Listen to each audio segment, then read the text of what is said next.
Hey guys, welcome to part 3 of the OCD series. So this video is going to be a little longer than usual. So if you see me glancing off to the side, because I have my notepad here full of notes, because when it comes to like the pressure of the camera being on me, I just derp and can't remember what I want to say.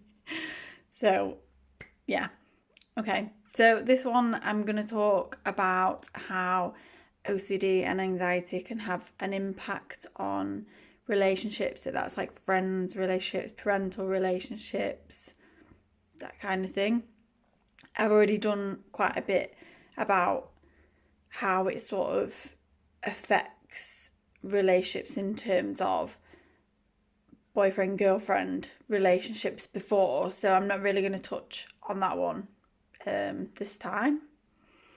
But before I talk to you about that, I want to sort of talk about another important issue that basically I didn't feel that it's right doing a video without sort of acknowledging this.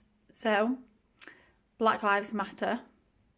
So I've seen so many posts this week about excuse me, George Floyd and other black people who have been killed unjustly by people who are supposed to protect the public and enforce the law, but people have sort of quickly turned into complaining about the protests that are going on at the minute.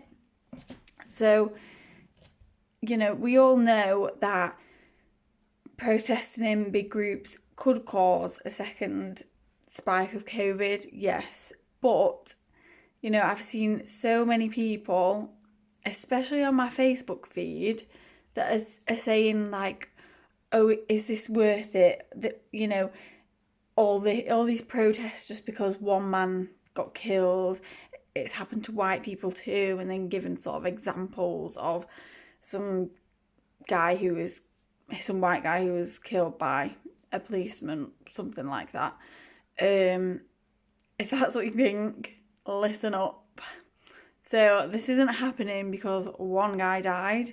It's happening because black people have been literally dying for years at the hands of racism, injustice, inequalities. So did you know that black people often have poorer health outcomes than white people? Did you know they're more likely to live in poor housing? Did you know they're more likely to face heavier sentences in prison than white people? Do you know that they face racism on a daily basis?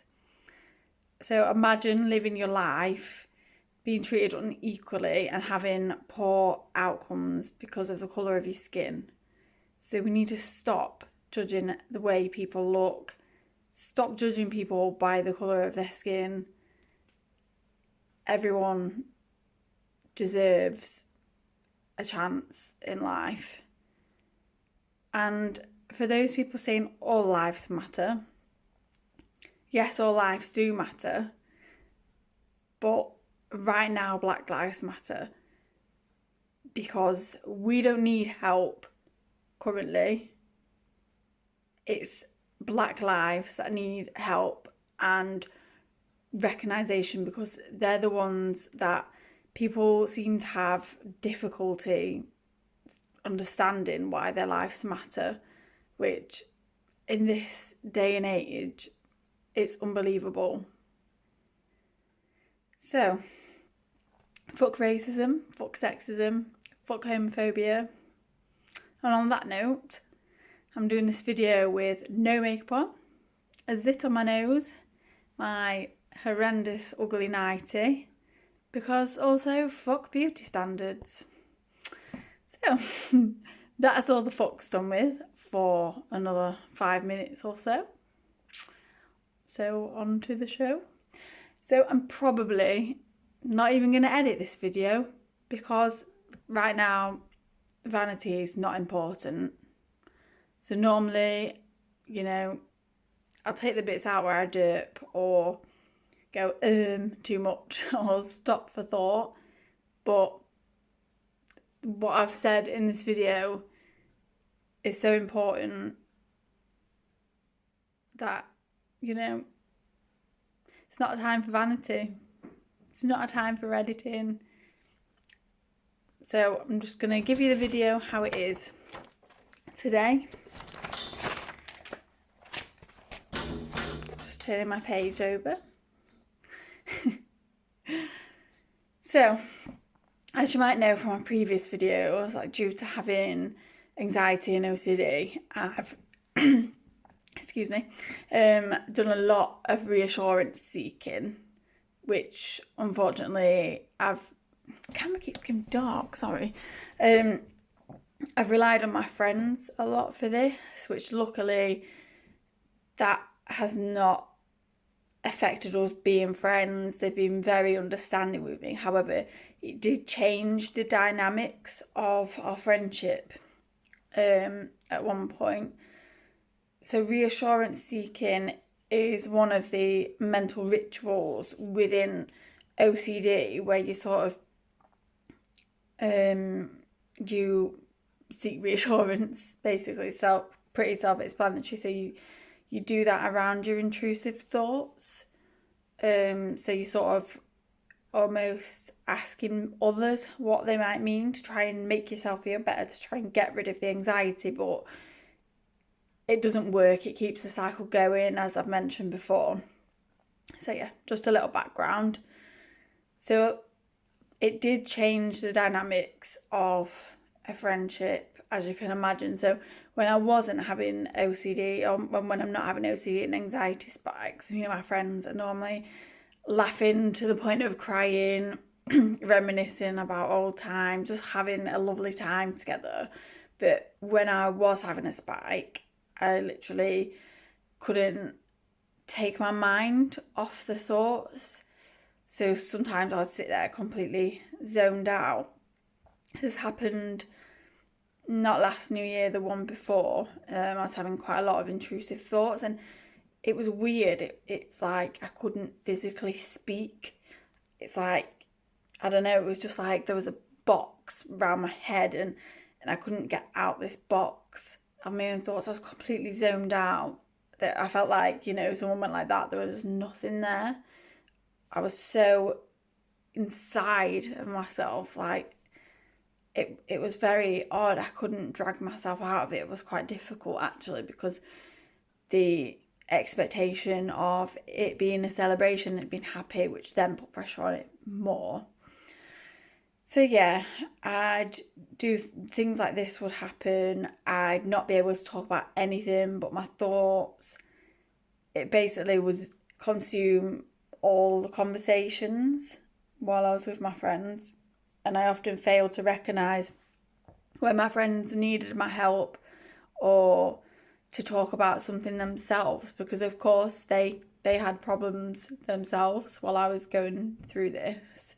But I always brought the conversation sort of back to my own thoughts. And anyone who knows me knows I'm not a selfish person at all. I've got a career that means that I can't be a selfish person. I look after other people. But OCD made me present selfishly, almost. And sometimes I could see that I was doing this, but because I was in such a mess in my own head, I couldn't stop it. So that's the friend side of things. In terms of like parental relationships, these took a brunt from OCD as well, really, because when I was experiencing health OCD, I developed a emetophobia, which is like an intense fear of vomiting. So I'm not going to expand on this anymore because I plan to do a separate video for that side of things, like the health OCD, the emetophobia. In terms of making new friends, whilst having OCD and anxiety, that's been pretty hard because I don't tend to put myself forward in social situations. So, for example, I think it was around last Christmas, I went out with Kieran. If you don't know, Kieran's my boyfriend. And some of his friends. So these were people who I actually knew from school anyway, but didn't really talk to them at school. But I just knew them, if you know what I mean. And I wanted to go out with him because I wanted to meet new people, have a good time, talk to new people. But I sort of, when I'm in these social situations, I sort of sit there thinking sort of intrusive thoughts about myself. So things like, oh, they don't like me, I'm not going to fit in, they're judging me. Also, I'm very sort of nasty to myself in my own head, like pull myself down. So, oh, you annoy people, you're too much for people, you know, comparing my body to other girls. So, oh, look at her, I'll never have a body like that, I have a flabby stomach, etc., etc., which would then, it'd make me not talk to new people because I'd be convinced that they were thinking these things about me, which then obviously that made me feel really insecure and not able to talk to them. But since then, I've been sort of more honest with people when this happens.